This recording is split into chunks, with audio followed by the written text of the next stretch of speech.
Oh, it's getting cold again. Wasn't that cold yesterday? But it's cold, but not frostbitey cold. And it's getting cold again now, though. So, did my usual routine this morning. What do? I get up at 5:30, eat something, drink a couple coffees, and then I got to drive for about 40 minutes in my pickup. And I just leave, I stash my quad in the bush so I don't have to load it, unload it every day. Nobody is around where I'm hunting at all, which is good. And then I got to take about a 40-minute quad beating down an old cut line into this big mature stand of timber. And then I've been setting up in there, and I'll slowly hike into there and I'll sit down and wait, see what happens. And then I'll walk over and check some trail cameras that I leave, and then I'll go into the forest, and then I'll use about a couple hours to explore a new area and learn the area. Because you know, a lot of people, you can know how to hunt species of game animals, but 90% of your success is knowing how to hunt the area you're in. And that is by locating where all the trails are, where all the preferred areas are, where they go for safety, where they go to rut, on and on and on. And I basically nailed it for the elk, holy cow, and the whitetail. I found the mother load of elk. I've probably seen about 15 different bull elk so far, one XXL size, which is pretty exciting. So I'll be setting up for them next September. But anyway, in the meantime, before that battery dies, I'm gonna get some more emails out. And I think I'm about I don't know, about a mile away from where I want to hunt until dark. So I can talk a little louder in case you're not hearing these things too well. I'm not hunting anywhere near here where I am right now. So let's see what we got. Funny, not funny, but a bit of a note. I was sitting on my quad in the pitch black this morning, just getting my pack ready to get on, and Dave Pilatus starts texting me. Said that a bunch of people got a hold of him and said I was stranded in the middle of nowhere. Asked me if I was okay. I guess that's kind of cool, but it's funny how the internet works, isn't it? What am I doing? I'm gonna use my mittens so my fingers don't freeze off. Oh, and I found a brand new pair of frickin' readers in my truck. Kind of handy. Now, lots of photographs are coming in. It kind of sucks because I'm here. It's tough to share them. All right, what do we got here? Besides frozen frickin' fingers. Got pocket warmers inside these mittens too. All right.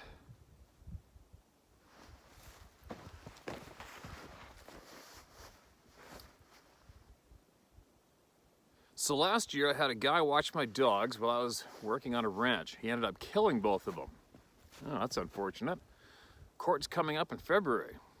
Anyway, I was gonna go visit my parents' graves high up in the Continental Divide south of Fairplay, Colorado with my two dogs in June of 2020. While hiking up to the mountain lake where the site is, the dogs stopped very quickly. I looked around to see if I could see something. I did see a big black figure walking in the trees. My thought was it was probably a moose, for they're in the area. My dogs don't usually bark or growl at things unless something poses a danger to them or myself. I didn't think nothing of it and just finished walking to the lake. The next month is when I was going at the ranch. During that time, there's incidences that were happening at my house and the cops were called. One cop called and asked how my dogs were, and he said there was no dogs in the vicinity. I looked around and found my dogs were brutally murdered. So after all was said and done, I did get the ashes back of my dogs in September. I made their headstone, he took their ashes as well as a headstone all the way up to the lake to be with my parents and friends and family that I passed and yours before. As I was hiking back up the trail, I saw this big black figure again. This time, I did know what it was. It stood on the edge of the open meadow next to the trees and willows. I stopped and looked at it, and being of the Ogallala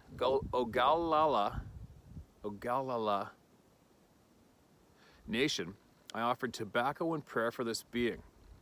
I said in my previous emails to you, this now makes my 4th encounter. It stood approximately 9 feet tall. When it turned this time, I knew it was this being. For a head, broad shoulders, hair, it was approximately 8 to 9 inches long coming off its body, jet black. I have no interest to go looking for these beings. I knew what it was. They knew what I was. After offering the tobacco and prayer, it stood there and looked at me and it bowed. I walked into the shadows and walked into the shadows of the trees. I continued on my journey to do what I had to do. After all said and done, I was walking back down the mountain, and in the middle of the trail was 3 flowers that were picked and laying there. I placed a backhoe on the ground at the base of the flowers and took the flowers with me. Okay, that's got to be a typo. I placed a backhoe on the ground at the base of the flowers and took the flowers with me. Okay, oh, I'll bet that was supposed to be tobacco on the ground. This is the way I was taught by the elders, is before you pick anything up, you offer the tobacco, for it was laid there for you as a gift. I just figured I would share the story to add to your collection. Sincerely, Mota Chanta. That's Heart of a Bear. There's another addition email on here. Sorry I sent that email a little too soon without proofreading. The distance from the being to myself was approximately 200 yards. I was able to see it. This being was from about chest height and up. Everything below was covered by the willow. Wow. And then you left a picture of the memorial. See if you guys want to see it. Oh, that stupid glare, huh? There we go. Get rid of that glare. There's a memorial up in the mountains. Lots of some unfortunate news about your dogs. And quite the experience. Pretty cool that you gave her respect that way and you got it back, thankfully. That's a good ending. And thanks for sending that in, man. Keep sending it in. Keep sending in the knowledge when you can, all right? Sorry, guys, I'm starting to get a little cold. I gotta mark these as red. Here comes the sun. Perfect. Perfect glare time, right? All right. It was the summer of '76. My friend Chuck had a 66 Chevy Biscayne, and he stopped by to pick me up. Then he went and picked up 2 more friends, Larry and Chris. We went to the party store and bought a case of beer and then headed out of town to cruise the country roads and sip on some cold ones. We turned down a gravel road and stopped and opened a case of beer. It was dark by now, and the road had a cornfield on the right side of the road and a swamp on the left. I was sitting sideways in the passenger side of the front seat, talking to Chris and Larry in the back seat, when all of a sudden, something came out of the cornfield and went by the back of the car, slapping the trunk hood as it went by. The force of the slap made the car rear shocks bottom out. I was looking out the back window and the side windows and got a good look at what went by. It was a full moon that night, and this thing was very tall, maybe 10 to 12 feet. It was not super wide, stocky like some of the Bigfoots, but muscular. My friends were freaking out. They said, "What the F was that?" I said it was a big, tall thing. They said, "Yeah, did you see it?" I said, "Yes, I did." Everyone yelled, "Let's get the hell out of here." And Chuck fired up the Chevy and spun gravel in all 3 gears. It was summer and we had the windows down. You could hear it run into the swamp, making splashing sounds. We never talked about it, afraid it would get out. We would be the laughing stock of the little town. This little town. Wow, that's crazy, man. Obviously that thing was just messing with you guys. Probably still laughing about it and telling the same story itself, right? But at least that's all most of them do for kicks, instead of just popping people's heads off for kicks. To go and tell the friends about after, maybe, who knows, I don't know. That'd scare the shit out of anybody. It's weird. Weird how they mess with human beings. I don't get it. Well, I somewhat am getting it. That's for another time.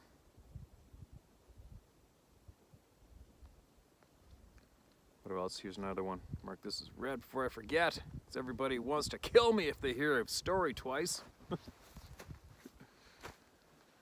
Dear Steve, sorry for such a short email. I was just wanting to share my story. I was fishing on the river and the rocks were pelting me. And what I saw when the trees 10 feet up parted, I saw two very large hands. They were dark brown and a face that looked like a very large black man with large dark eyes and a beard. My grandfather used to tell me of the old man of the river. This is in 1996 when it happened. I've always felt their presence whenever I'm in the woods. And in this place, the junction of the Smoky Hills and the Republican rivers from the Kansas River, I've had fishing poles and fish go missing.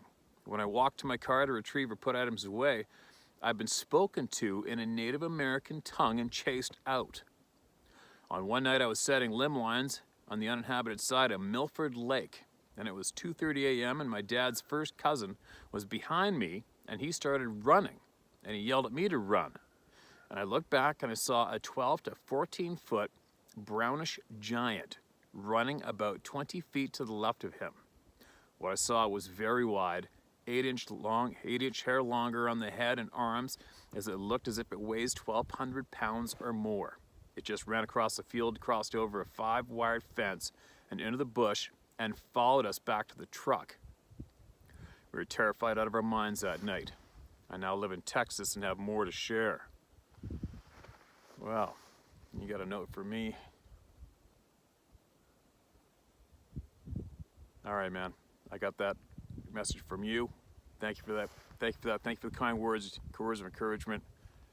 And what a shit-eating thing to have follow you back to the truck or the car in the dark. It's funny, you know, obviously I think about these things every time I'm in the woods. There's no way you don't after you've seen them, after you know they're there. I haven't had any feeling of any pressure here at all.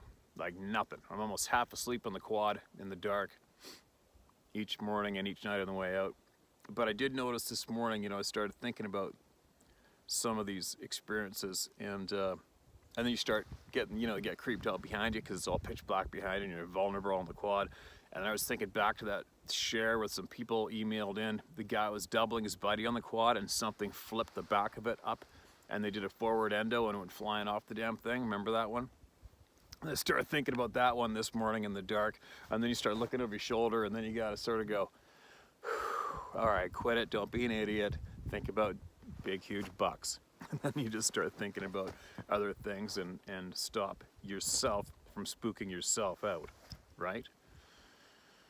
But other than that, no, I haven't had any feelings of pressure where I am currently, although I do know of experiences basically in every direction of the compass within an hour's drive of me, or half an hour. A friend of mine who owns a ranch just down the road, they haven't had any experiences in their ranch, but they are avid keen channel watchers and knowledge gainers, and I'm quite certain I informed them of a handful of people I know in this community that have had experiences. But they haven't had any experiences, but they do not scoff or laugh at the topic. North Georgia encounter. Steve, my wife, who's addicted to your channel, works at a healthcare facility in rural northeast Georgia. Bracket deliverance country bracket. I'm pretty sure every state and every province has the deliverance flair in some places, right? It's unfair how so many southern states get the kick in the nuts for that sort of thing. She works with a nurse who lives with her younger daughter in an isolated cabin nearby. One day, the nurse told her of a strange encounter that morning. Just before dawn, the nurse's daughter went out to the car to be driven to school. As the nurse closed up the cabin, she heard a blood-curdling scream. She ran out to find her daughter, terrified. Her daughter described a large creature that was standing upright like a man, but it had blood-red eyes and arms that were too long for its body. The nurse didn't see anything, calmed her daughter, and went on to work after dropping her daughter off at school. When my wife saw the nurse a couple days later, she learned that when they got home that night, the cabin had been cleaned out, mainly food and clothing.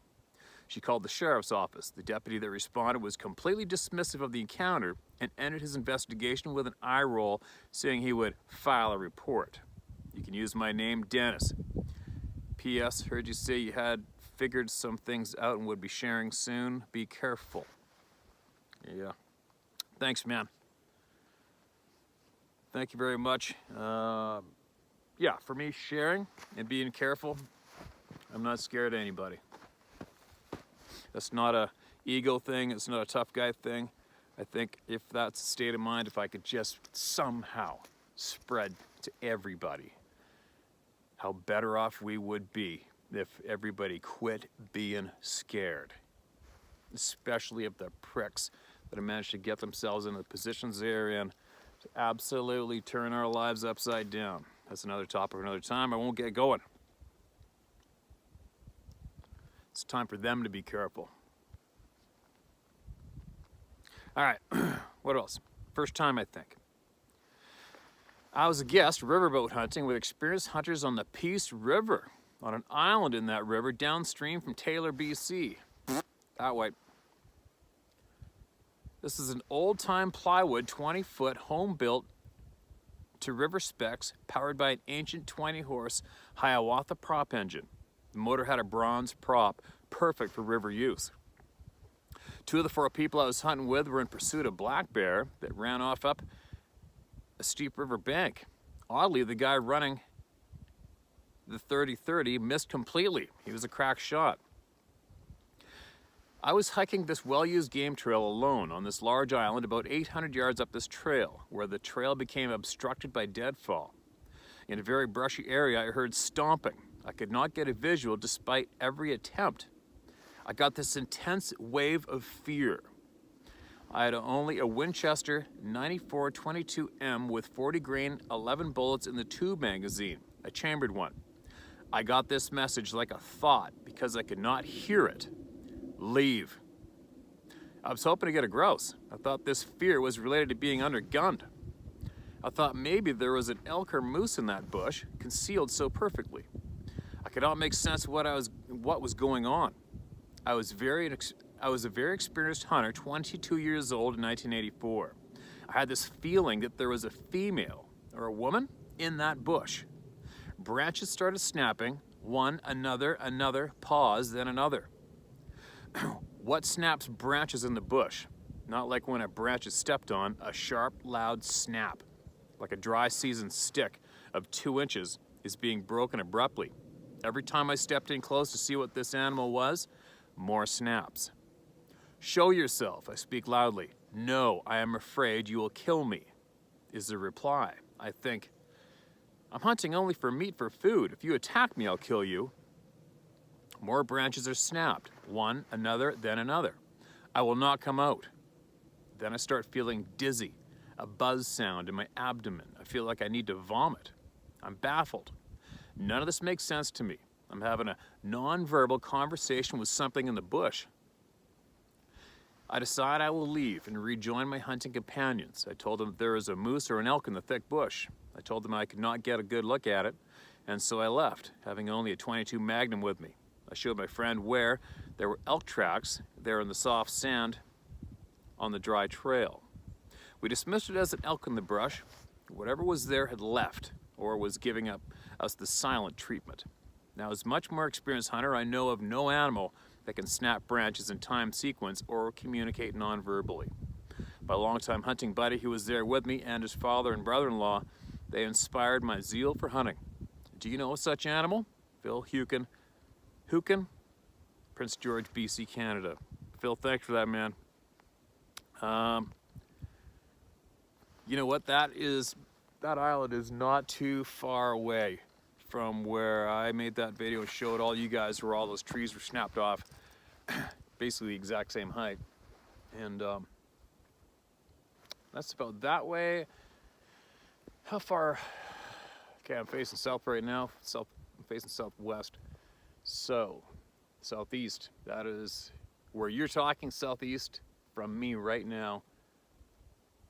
Oh, I could probably drive there in less than an hour on the paved road.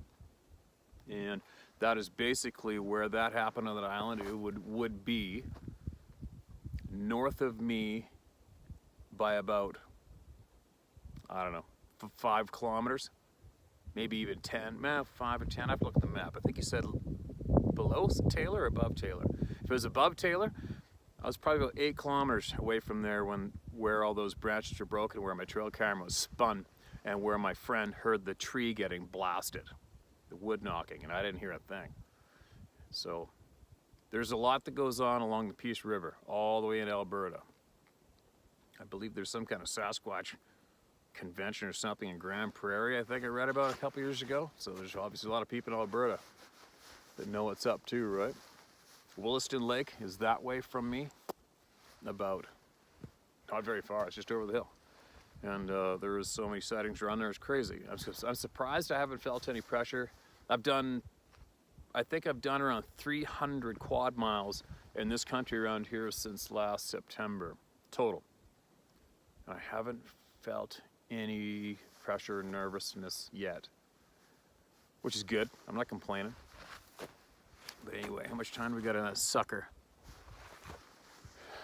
That old phone's battery dies real fast. Let's see if I can squeeze one more in here maybe. And then I'm gonna get going. I got a big buck meeting coming up. All right, what do we got?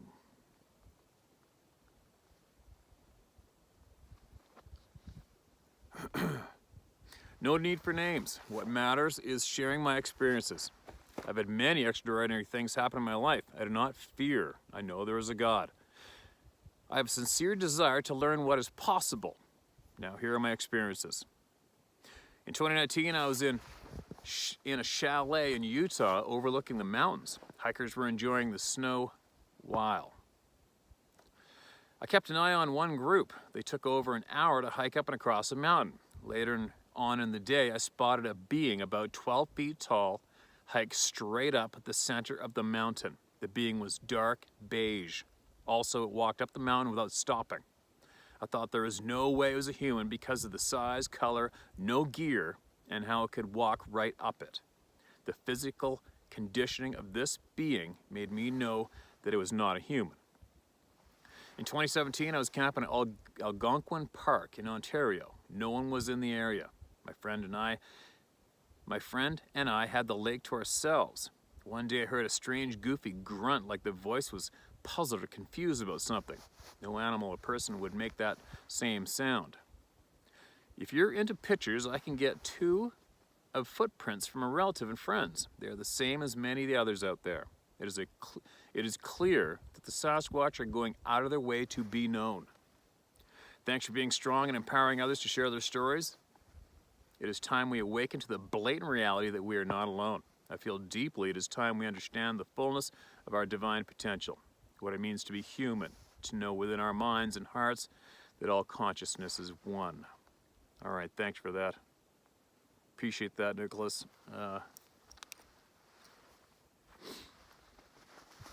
Yeah, the pictures, the footprints, there's no shortage of them. There's only about 5 gazillion of them, right?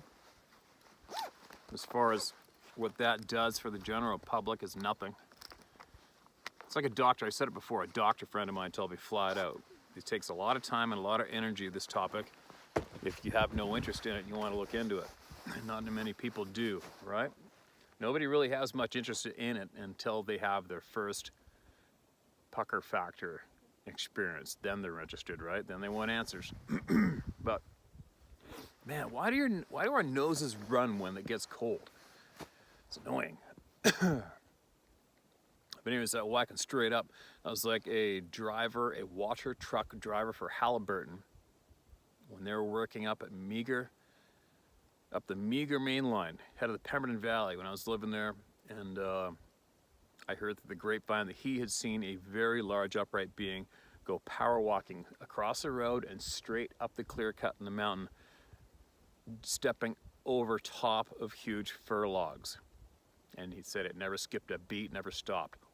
Just power marched straight up the side of that mountain. And same thing, he said he knew right away that was no way there was a human being alive that could pull that off, right? But anyway, how about if I give you guys a quick 360 where I am right now? And then I'm going to carry on. So, excuse me. Looking east. Looking south. Looking west.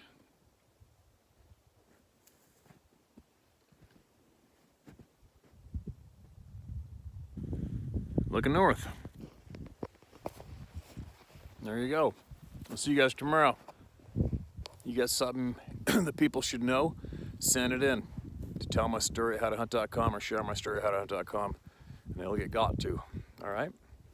Be safe out there.